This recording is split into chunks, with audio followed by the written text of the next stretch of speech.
50s. Northeast winds 5 to 10 miles per hour. Weather bulletin 80%. for the following counties in Pennsylvania, Times in the late 50s. Morris, and Ango. East winds 5 to 10 miles per hour. 80%.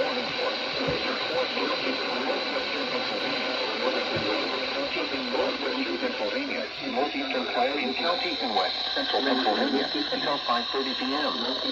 At 4:45 p.m., severe thunderstorms were located along a line from 14 miles northwest of Frederick Creek to near Franklin, or along the line from 16 miles north of Franklin to near Franklin, moving east at 60 miles per hour. Hazard, 60 miles per hour.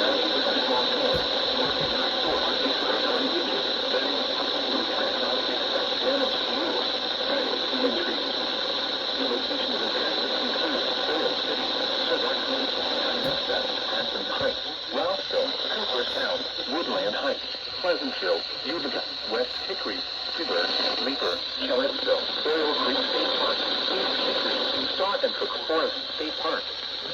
Keep shelter inside a well-built structure and stay away from windows. These storms are capable of producing damaging winds.